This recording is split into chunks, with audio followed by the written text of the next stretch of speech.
Now, I'm 35 years old, so I'm younger than your parents, but I'm a bit older than all of you. What this means is I'm technically old enough that you have to listen to me, but I'm not so old like your parents that I know you won't. Now, I remember my graduation, and I was trying to recall who my graduation speaker was and what they said. I sat down, and I thought about it, and what I remember about their speech is nothing.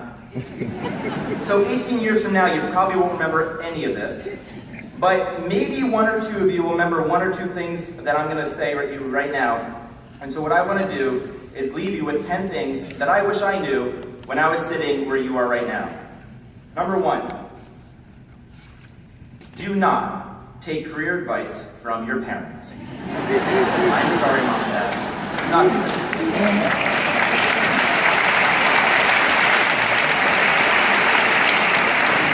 They love you, and they want what's best for you, but they do not know what you should become, because only you do. So listen to them about many other things, but do not live their life. They want you to go to law school. If that's their dream, they should go to law school. Number two, do not do what's most prestigious just because it's most prestigious, because you will probably hate it, and then you will be unhappy. And you might not even be successful because, who knows, maybe the industry you're in won't exist in the future. Number three, listen to your heart. Do what you love. Now, what do you love? Well, here's how you should think about it. Imagine that every job in the world paid you the same amount of money. What would you do? Do that. Number four, if you have not found what you love, you're probably wondering, well, I haven't found what I love. Well, in that case, be curious. And I'm not talking about drugs, but you will regret one thing in college, and it will be every time you went the safe path and did not venture into the unknown. Number five, explore. The world outside of Niskayuna is really large. Now, one day, things that today to you seem really big and scary will look very small. It will be like going back to your kindergarten and realizing how small the desks are.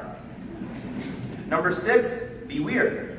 You see, growing up, we're all kind of taught to fit in, and I felt that pressure every day. And I guess what I tell you right now is, starting now, you don't have to do that anymore. The world does not need more mass-produced people, because there are too many problems in the world, and we need people that are a little bit weird enough to believe they can actually change things.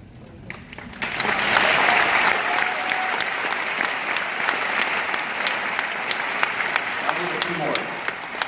7, you can be anything. I'm going to steal what I just heard, because coincidence, and we're both going to say this.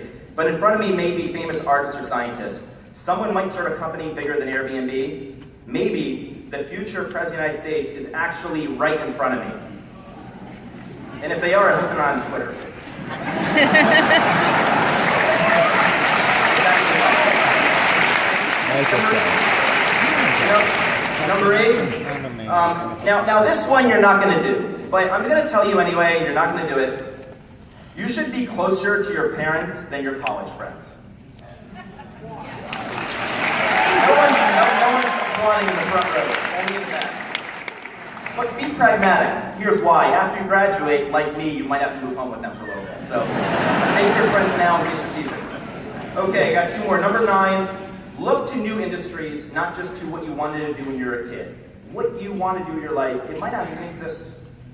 And the last one, number 10, finally, I want you to imagine the craziest thing that you can do with your life. And now I want to ask yourself, why wouldn't you just do that? I'm going to leave you with one last story. Not far from here is a mall called Crossgates. Now, I'm not sure if that's cool anymore, but when I was your age, that was the most important destination. And they had a mall, they had a movie theater there. And the theater I used to hang out at, I was like 15, and when I was like 14 or 15, they installed this mighty escalator, and it took you from the lobby to the second floor screens. And when it was installed, supposedly, this escalator was the largest in North America. It was a modern marvel, at least to me, and became the source of my memories. I used to look up there to the top like I was in awe of its magnificent mountain. It took me to a place I could watch movies and escape this small town. But recently, I went back to Crossgates, and all I saw was an old mall escalator. Actually, it was kind of sad. Like, I used to admire an escalator. Did the escalator get smaller? No, but my perspective did change. You see, things that seem big to you now will seem small to you one day. And what you can become, you probably don't realize today. Our view of our potential is based on what we are exposed to. If you've never been exposed to something, you're probably never going to dream to become it. No one told me I could start a company because I didn't know anyone who did. So your potential is not known, but if you think you know what it is, you're also probably wrong, because we all live with unknown potential. It turns out that mighty escalator was never so mighty, Niskayuna was never so large, and my limitations were never so limited. You see, I thought I would amount to nothing. Thankfully, we are not who we were in high school. Thank you, class of 2017.